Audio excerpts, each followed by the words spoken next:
So, hello to you all. Let's just give it another few seconds just to have a chance to see who's here. For any latecomers to join us. Ah, who's that? Surya. Okay. Hello, Vessantara. Hello. Lovely to see you. Yes, and you. Good, good. Okay, so I'm here with Lizzie, who's looking after us and taking care of us if we drop out and we'll get stuck in the waiting room or whatever other hazards of Zoom there may be, and linking us all together. Tomorrow is I can't believe is our last day, but it is. And over the last 24 hours, I've accumulated a whole lot of kind of questions and comments and bits of people's life story and all sorts of really, really interesting and nice things, but I'm definitely not going to be able to respond to everybody over the next 24 hours. So apologies, but I'm reading everything that comes in and I'll find a way of responding, but it might take a little time. Okay. And also thank you very much for all the dana that you've given to Adhisthana. It's great. And personally, I've just really appreciated being able to come here and practice and teach from this place and work with the Adhisthana team. They've been fantastic. Yeah, so we've raised quite a lot of money for them, but it would be last retreats we raised a good 5-figure sum, and we're not quite there yet. So it would be good if there's any, if you haven't given yet but you intend to, yeah, please do, and yeah, let's all see what we can do to help. Okay, that's enough of that. Anything else I wanted to say? Can I see my notes? No, I can't. Let's have a look. Oh, the wonders of getting older. 2 pairs of glasses. Yeah, okay, so this morning we carried on looking at the mandala offering and explored a bit about punya and various other things. And then, sorry, this morning was session 2, if I'm confusing anyone. And then in the last session, session 3, before we meditated, where we were giving dharma to the world, I talked a bit about the mandala offering in the context of the Mula Yogas, and I had a question asking if you could link the Mula Yogas to the system of practice, so which I did to my satisfaction at least. Yeah, so if you weren't there and are interested in that, it'd be at the beginning of the session.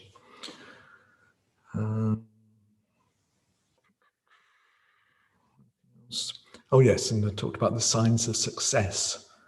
Yeah, the signs of success with the mandala offering practice, but they're signs of what happens when our heart does really start to become very abundant and generous and rich.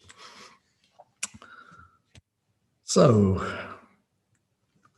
we've explored the mandala offering to some degree, and we've been looking at offerings. And although I mentioned outer, inner, secret, and ultimate offerings, we've been mainly focusing on imagining outer offerings of one sort or another, whether it's lights or whether it's the entire universe. It's been focused more externally. And Bhante, in his lecture, which turned into a chapter on offerings and self-sacrifice, says, well, you know, that's wonderful. But then there's still one more thing you haven't given, which is you haven't given yourself.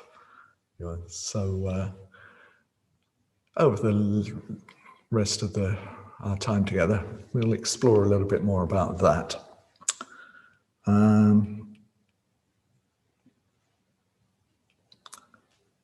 So what Bhante does in that talk is that he goes from the mandala offering to talking about Chöd. So I'm going to say a little bit about Chöd, and just as with the mandala offering, I'm not going to give a whole detailed explanation. It won't be an introduction so that you can just go away and do the practice. We'll be looking again at the principles behind it, but we need to know a little bit about it so that we can get a sense of how the practice is, so that we can then draw the principles out of that.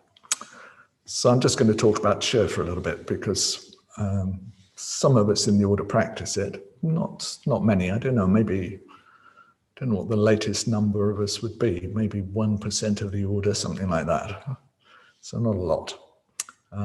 But there's a small group of quite dedicated Chöd practitioners, and tending to quietly get on and practice, but occasionally, if you've been on a large order event where we've all come together in the past, you might have come upon a group of people sort of sitting in a corner of a field somewhere, doing the practice in the traditional sort of ritual way, where you have a big Chöd drum, which you play with your right hand, which has kind of clappers on, and which go from side to side.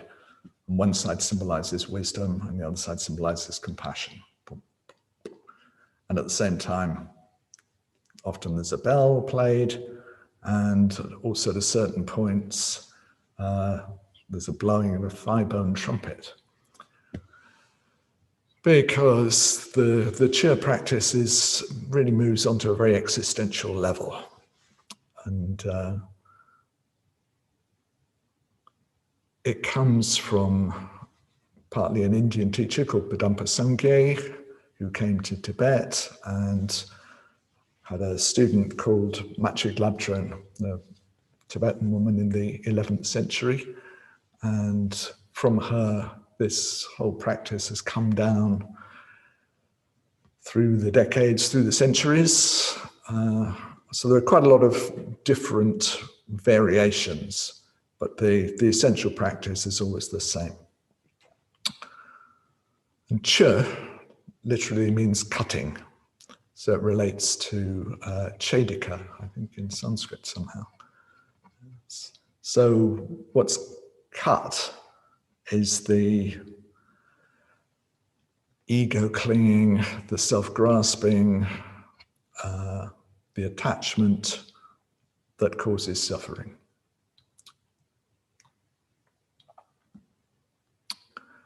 And the practice falls into two parts. And the first part involves going for refuge, inviting all kinds of beings as guests, connecting with prajnaparamita, the perfection of wisdom, and then at a certain point, letting go of the body. The physical body just sort of drops away, and we're no longer attached to it, no longer caught up with it, and there's the freedom of that. And that free awareness appears usually as a dakini. So the first part of the practice is wisdom-based, you could say. It's focused on prajnaparamita. It's focused on the wisdom that frees us from attachment and suffering. And then, although we've let go of any identification with the body, there's no real sense of the body being something, sort of loathsome or disgusting at all. It's just that our attachment to it causes suffering. But seeing the empty, ungraspable nature of the body, in the second part of the practice, it's transformed into this wonderful offering of nectar, and sometimes into other great offerings as well. And those then become a bodhicitta feast. They become a source of a tremendous offering to all kinds of beings, from the Buddhas and Bodhisattvas and the whole lineage of teachers, and all those who support and protect the Dharma, to all beings in the 6 realms. And Chöd doesn't really make much distinction, if any, between the external as we think of it and the internal as we think of it. So the offering is also to personifications of our obstacles, our difficulties, our kleshas, everything internal, which is an obstacle to freedom, is offered to, and just as the external is offered to. Also, other different kinds, well, all kinds of beings in the 6 realms includes beings in the environment. Chöd is said to be very healing for the environment, and I have some sense of that from the practice. So local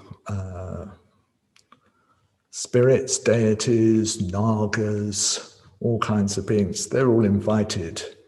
And again, their offerings are made to all of them. And this offering completely satisfies all kinds of beings, whatever they are, whatever they're like, they all receive what satisfies them and frees them, because the essence of whatever they receive is bodhicitta. The essence of what they receive, is Mahamaitri, it's great love. So in a way, the practice is, the second part of the practice particularly is about the transformation of obstacles through intense compassion. Everything gets just loved to pieces. Everything gets satisfied. Everything gets cared for. Whatever it is, doesn't matter. With no distinction, internal, external, awakened beings, not awakened beings, devas, hell beings, nagas, all cared for.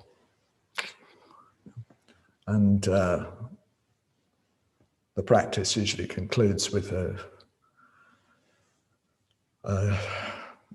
offering of the Dharma, and then everything dissolves into emptiness.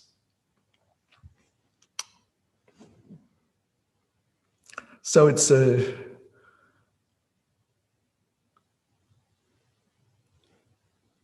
how can I put it? When you do the practice, it's a living through of a kind of drama. What Bhante would call the drama of cosmic enlightenment. It's living through in imagination the wisdom and compassion which frees us and others from suffering, from all the limitations and obstacles that we experience.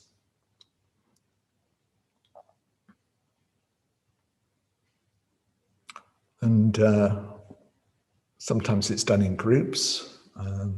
It's felt to be a healing practice. So sometimes you can have a group of Chöd practitioners, and you have somebody who's not well, and they lie in the middle of the circle, and the practice is done around them, for them partly. But also often by more advanced practitioners, it's done alone. And part of the spirit of Chöd is that you're not running away from difficulties. In fact, you're going to meet them full on. Yeah. And if that brings up fear, or when it brings up fear, part of the practice is it's seen as an opportunity for wisdom. It's seen as an opportunity to look into, well, who actually is afraid here? Can I find this person who's afraid of dying, who's afraid of going into the darkness, who's afraid of going into difficult situations? So in Tibet, Sherpas would often sort of, who'd been practicing for a while, who were a bit established in the practice, would wander from place to place. They'd practice in different cemeteries and other places that people tended to avoid, partly because they were quiet and good for meditation, but also to confront the fear of death, which is the fear of losing certainly the physical body, or maybe fear of losing everything, and really look that in the eye. So part of the feeling of it is that you go where the energy is, and where the energy is where we don't want to go. You know, that's where the energy is tied up. So there's with the right sort of training and support, you then go into, even into well, in Tibet it would be a kind of sky burial place, somewhere like that. Yeah. There wasn't much, well, there isn't much wood in Tibet now, so no, wasn't, so cremation didn't happen very much.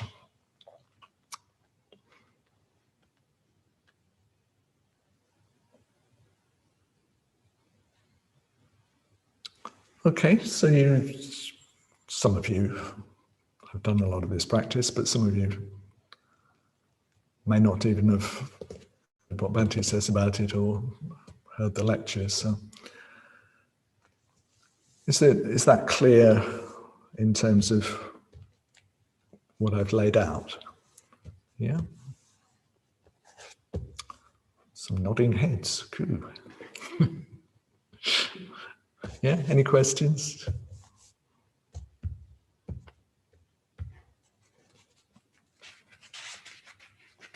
No, going once, going twice. Okay. Yep, it's just Vajratara. I was just wondering, like, if you're not going to take up that particular practice, is there any elements that you could incorporate, or one could incorporate in a daily practice? I'm sure there are.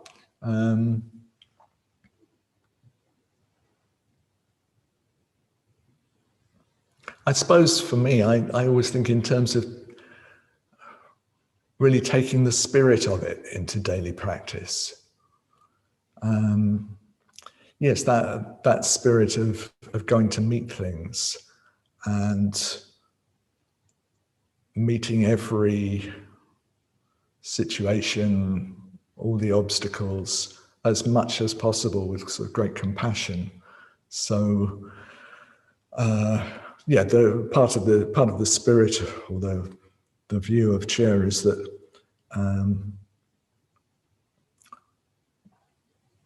in yourself, rather than trying to dispel obstacles or avoid them, it's like you feed them with so much kind of bodhicitta, so much love and care that they transform.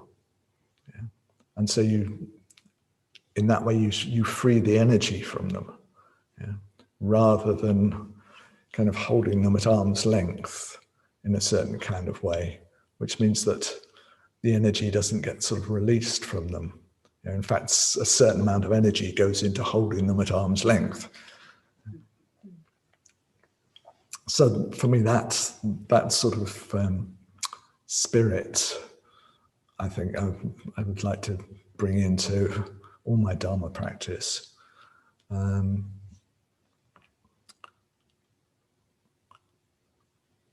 I guess in general, with offerings and with Chöd, there's in terms of an approach to the Dharma life, we're mainly looking at one of self-surrender, and that surrender to the three jewels, to the Buddha, to our yidam, however we personify it or imagine it or not, if we don't. That can be carrying on through the day. It's like you can turn all enjoyable experiences into an offering. You know, it's like if you take the opportunities, you know, it's like every time you take a drink, you know, just before you drink it, you just kind of make it an offering to the refuge, yeah. Or you know, somebody gives you something that you really appreciate, you know, whatever it is, from a big bar of chocolate, if you appreciate big bars of chocolate. Yeah, you just kind of imagine, you know, making it an offering, and then you enjoy it, but you enjoy it with a bit less kind of craving. And where you find, you know, things that are difficult and frustrating, as I was saying, talking to Amara Pushpa this earlier today, yeah, again, you just can entrust that difficulty to the three jewels. Yeah. So it's more and more, you know, your life sort of just becomes an offering to the three jewels, and more at the service of the three jewels in terms of helping living beings. So yeah, you're just a resource, yeah, in all kinds of ways. So that there may be kind of little bits of the Chöd itself that you could take into daily practice, but for me, it's that sort of spirit of living from compassion, and that's that whole kind of offering and way of practicing that I feel like I can intensify, along with going to meet what's difficult. And yeah. I mean, is there a particular thing you might imagine, for example, when you're giving offerings in your sadhana to your yidam, like yourself? What you'd offer as yourself? Yeah, in the same ways that you imagine, you know, I do the White Tara sadhana, so then you imagine the offering goddesses with, you know, more external imaginative offerings. But is there, I mean, could you go a bit deeper with that in some way? Well, I don't know what form of the White Tara sadhana you're practicing, but quite a few people have practiced the self-visualization. Mm. And in order to do that, it's almost like at the beginning of the practice, it's like you can, one way of looking at or feeling into how you kind of open into emptiness and allow for White Tara to appear is that you make what you think of as the everyday conditioned you, into an offering. You just kind of imagine that, you know, it's just an offering to White Tara, and then you just let everything go into the blue sky, and out of that, White Tara emerges, kind of independence upon that offering of, the self that you were identified with. Yeah. Thanks, that's helpful. Okay, good. Okay. Can I just ask a quick question? Yeah, sure. Chöd. Oh, hi. Hello. Yeah, I just think, I don't know whether you told us the reference to Dante's lecture, which one it was. Can you recall it? Or It's called The Significance of Offerings and Self-Sacrifice. right.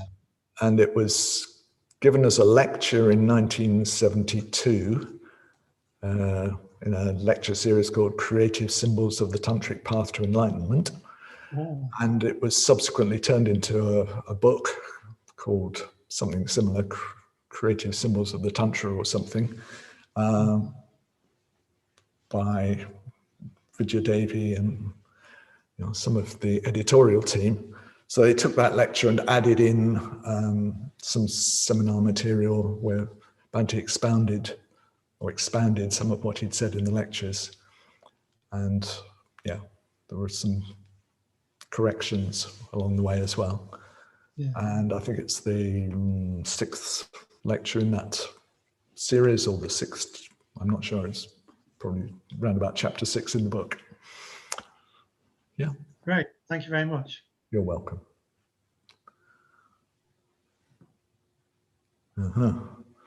What's this that's being held up here? Yeah. Creative Symbols of Tantric Buddhism. Thank you very much. There we are. Shridamani's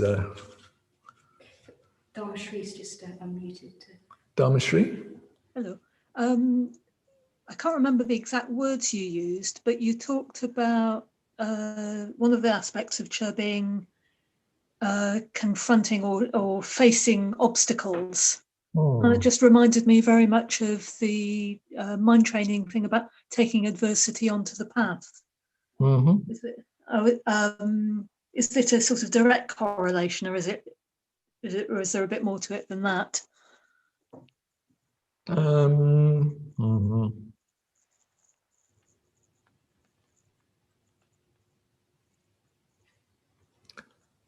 Well, the spirit of it is the same.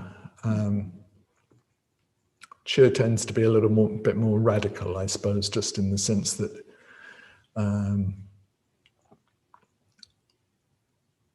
you would really go looking, when you go deeply into this, you really go looking for the obstacles, and yeah, you may put yourself in situations where you're well out of your comfort zone, and also situations which bring up almost like more unconscious sort of material, all those sorts of nightmare-y sort of things in the darkness, those things that I used to hide under the bedclothes to avoid when I was 5, all that kind of stuff. It can be a bit sort of provoked by the practice in a way. So yeah,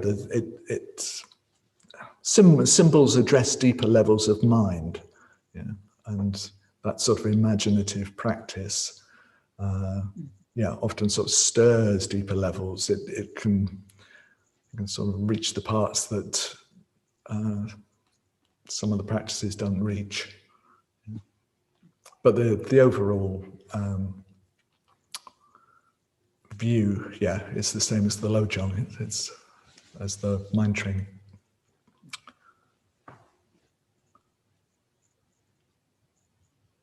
Okay.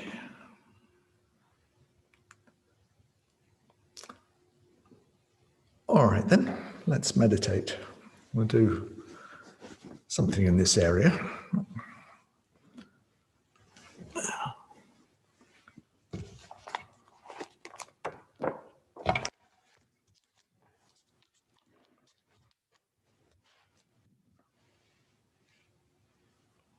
Yeah, we'll see what emerges.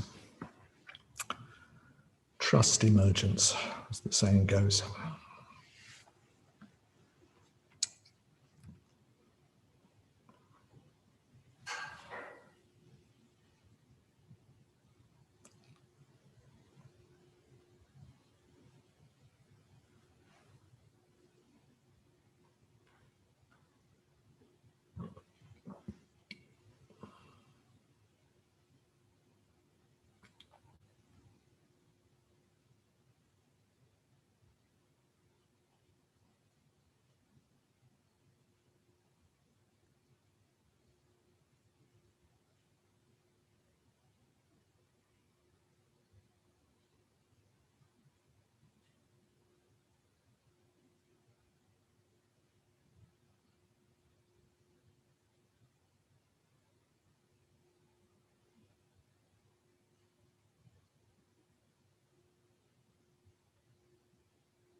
So sitting just as we are.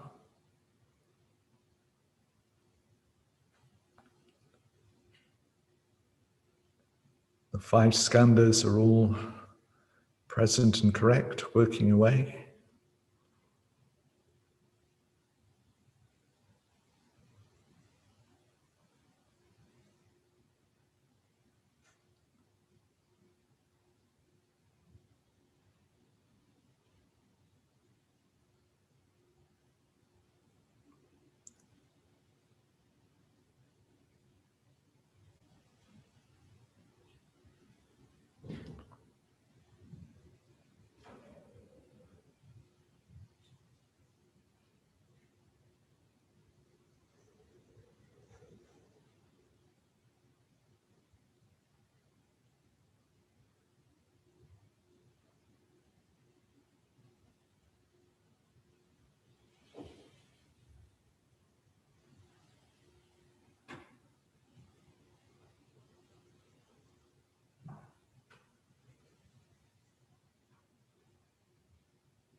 So letting the 5 skandhas just be the 5 skandhas.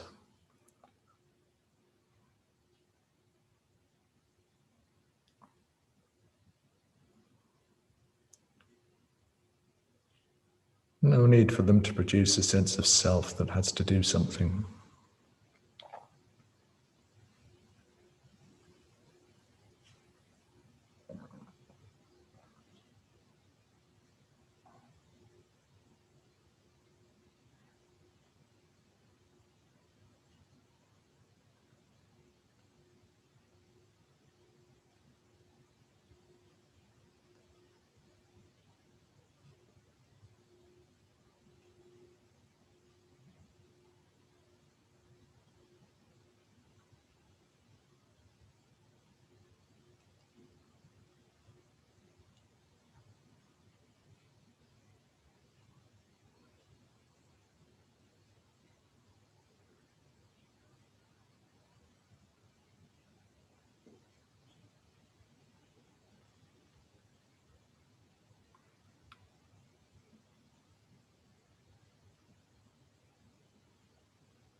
Sitting poised between the earth and the sky, connected to the earth.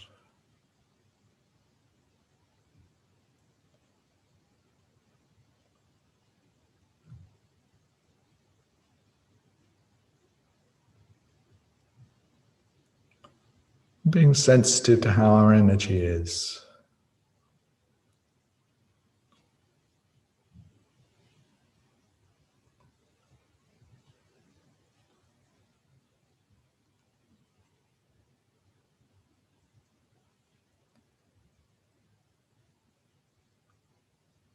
Feeling towards a blend of relaxation and awareness.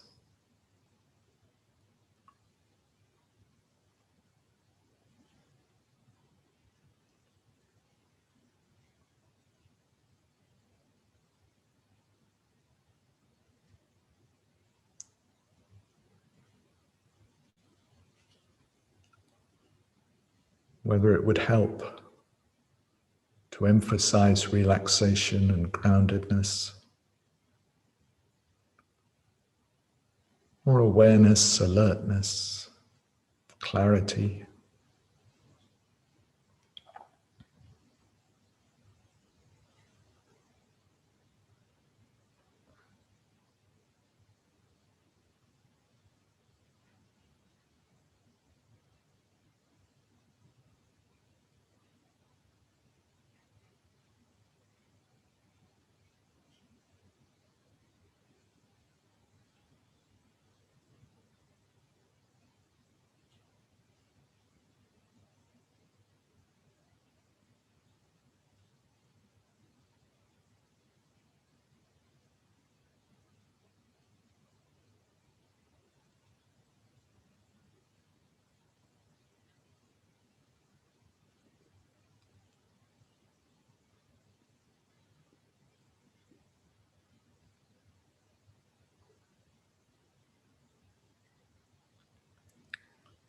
being aware of the body, its physical movements, sensations, whatever we find.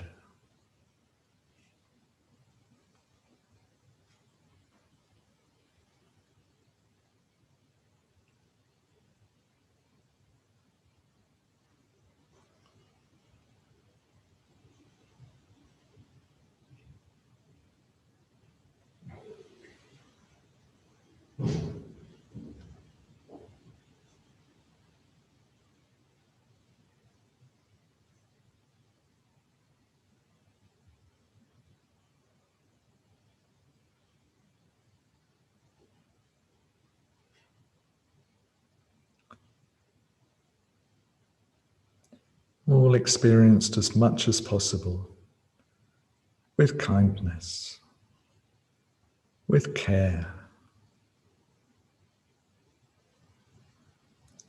with patience.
Now we're going to invoke the refuge.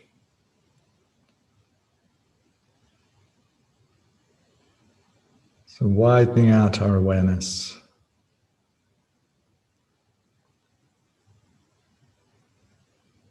the sense of vast blue sky.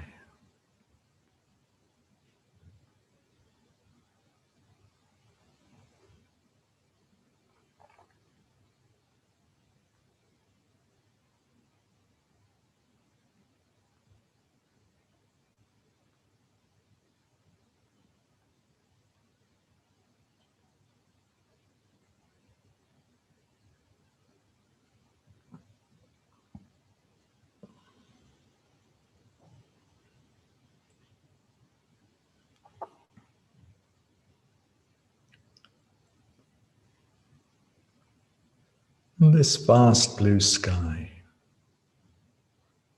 is itself the refuge.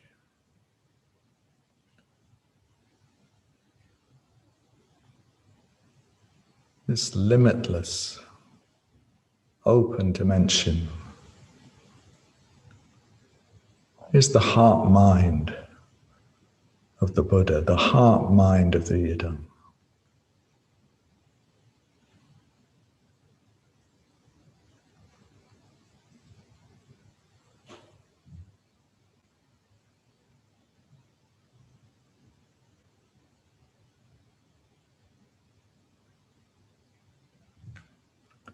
It's their limitless freedom, limitless love.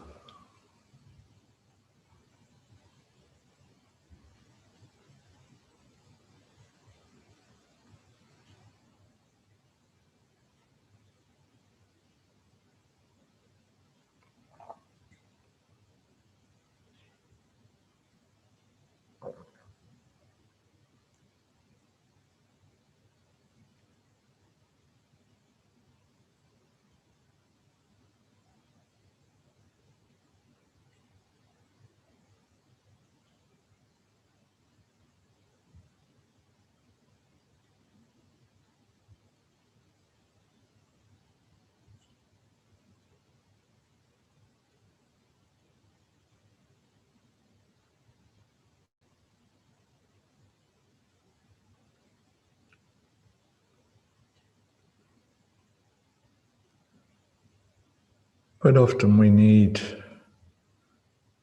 a more personal, more intimate connection with awakening. So now the sky in front of us becomes brighter, and there appears the form of the refuge.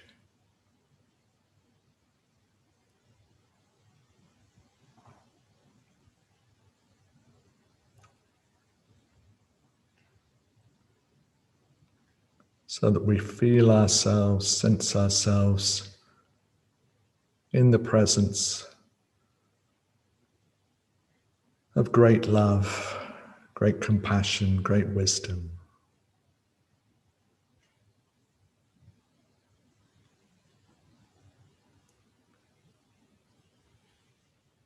However it manifests for us.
So we have the loving support of the refuge in front of us.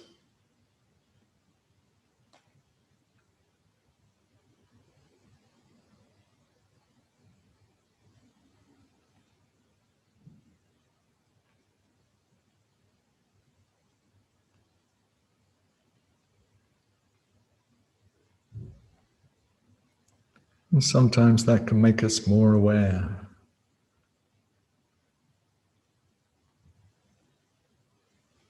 of the obstacles, what holds us back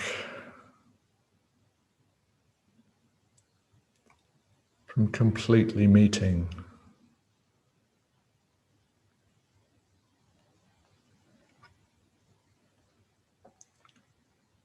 the Buddha, meeting the Yidam, meeting the refuge.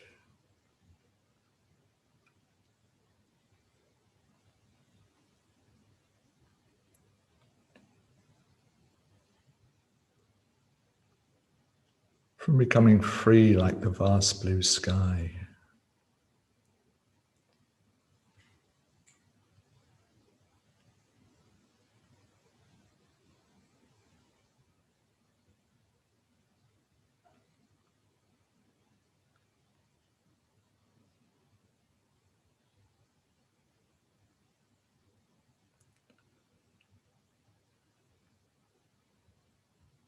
And one of the things that holds us back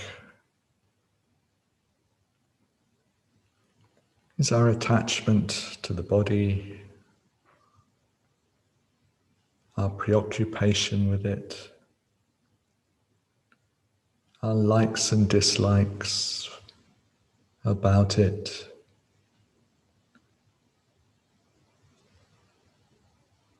Our hopes and fears for it going into the future.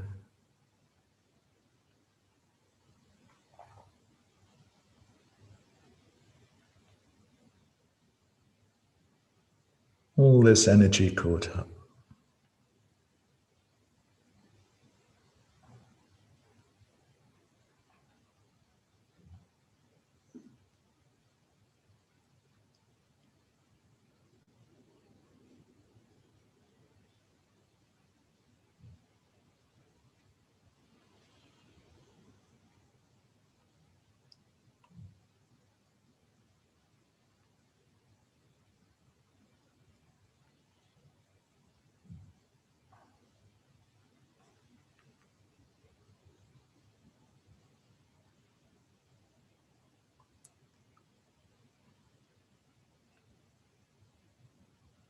Yet when we look with wisdom,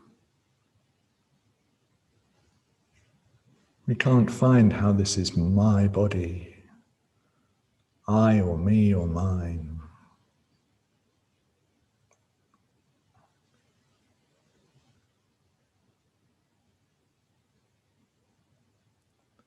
We can spend a little time looking directly.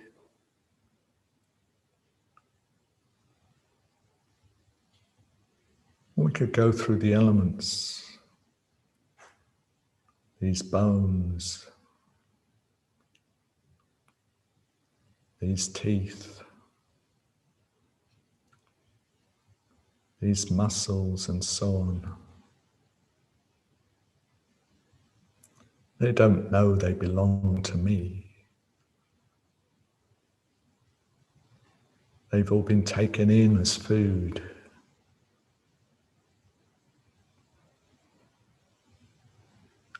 And one day when we die, they'll go back.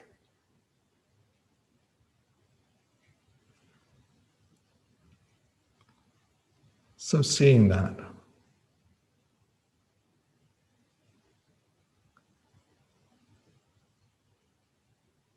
we make all the earth element of the body an offering to the refuge.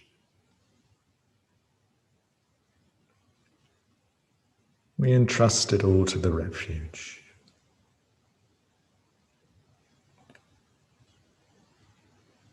No need to worry about it or get caught up anymore.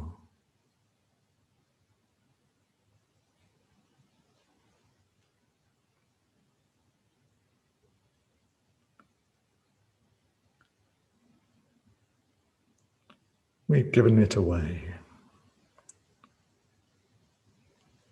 although it never was ours in the first place.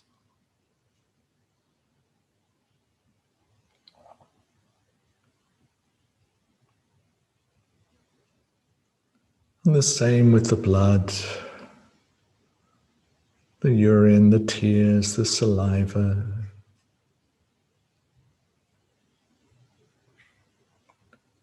We drank all that in. One day it will be back in the ocean, or somebody else will be drinking those molecules in.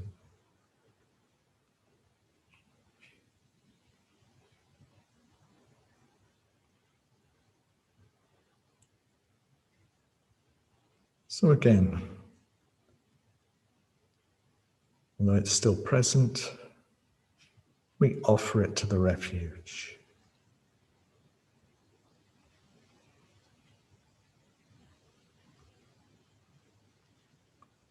All the water element, even what we think of as our blood, which doesn't know it's ours.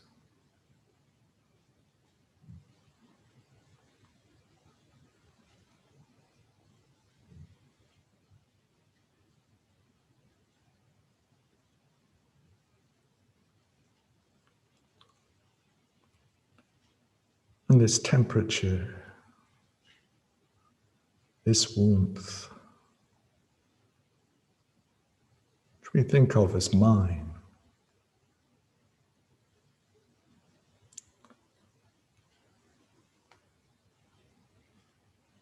it's come from the sun, come from chemical reactions.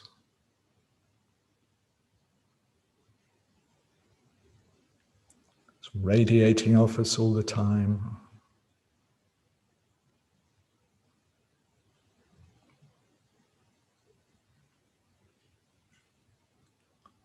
Is that I or me or mine?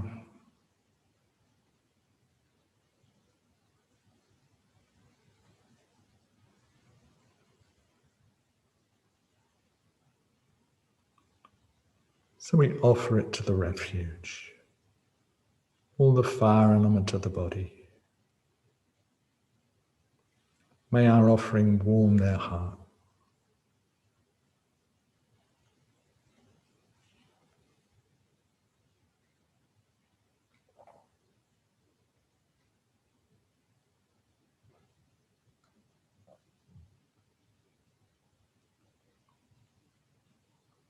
And the breath,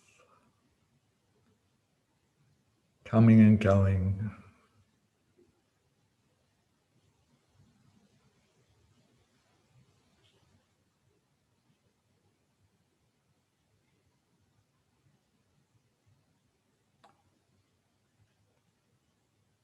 Comes and goes, comes and goes.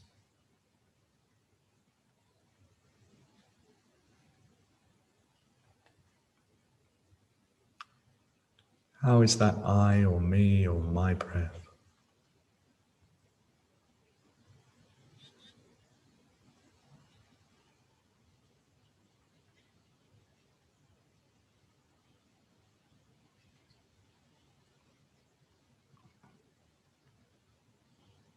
So we let each breath just be an offering to the refuge.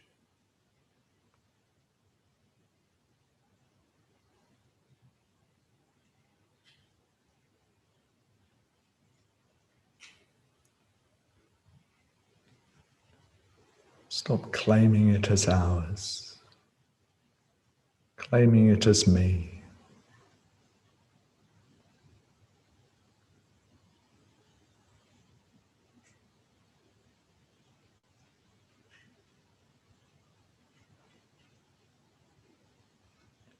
And let each breath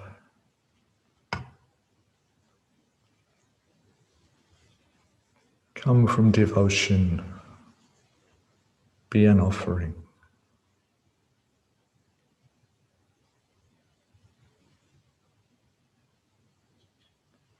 And this space that the body occupies constantly changes as we move around.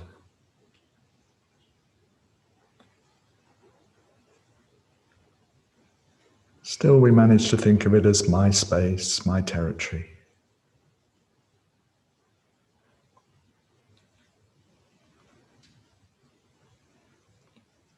So we offer this space, this territory.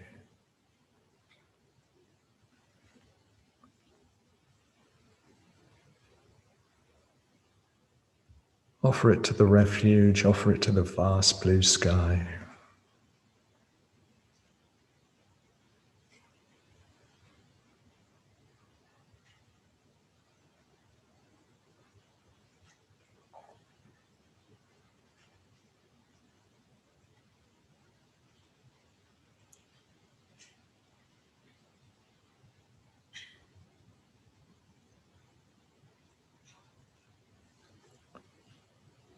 and all the movements of mind, the emotions, the words and pictures that we feel are really us.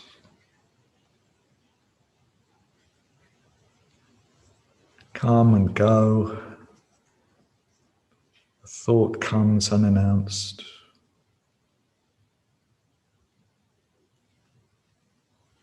Arises and disappears in dependence on conditions.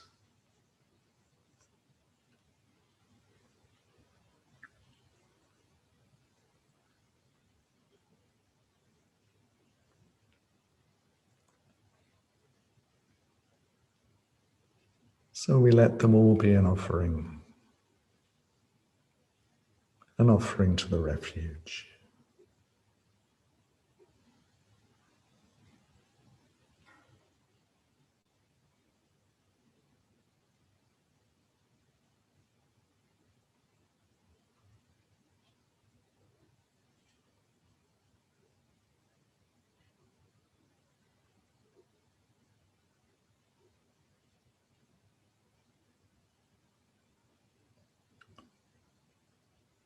And when everything has been offered,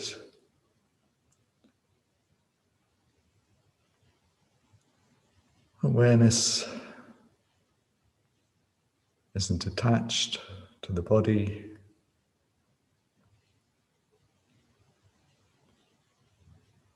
It's like vast blue sky.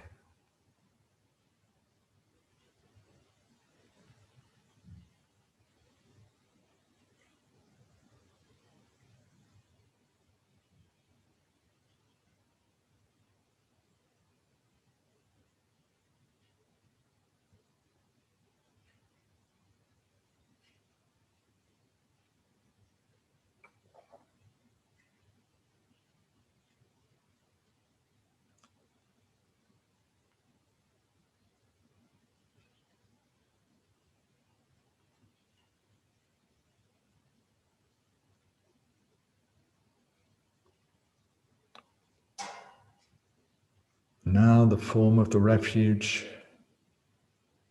dissolves away.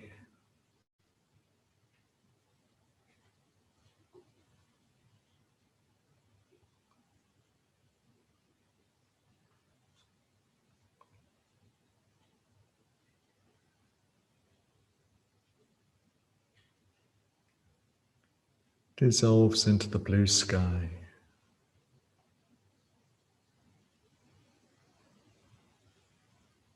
So the form of the refuge is gone.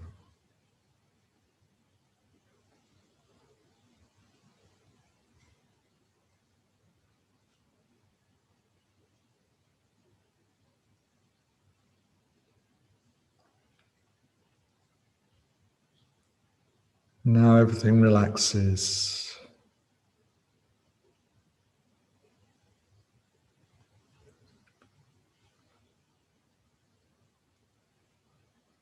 No effort to maintain anything.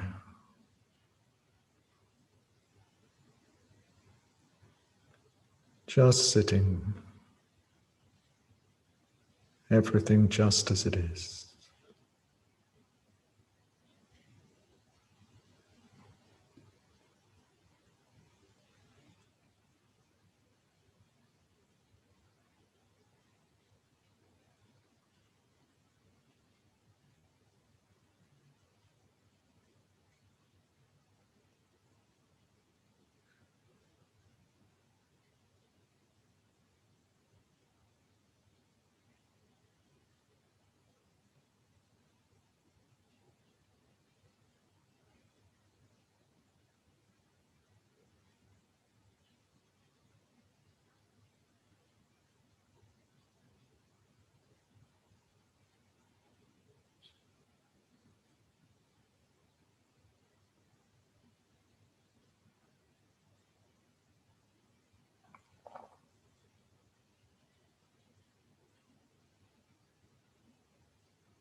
And finally, dedicating the merit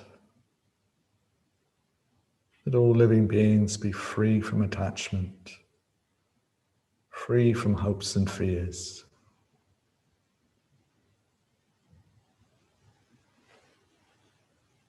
Be fully and completely liberated.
So that was a 6-element practice as offering practice.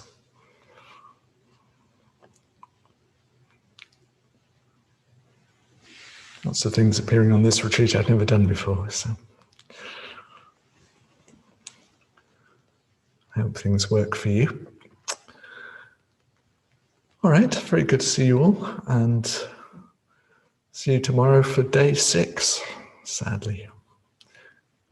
Go very well until then.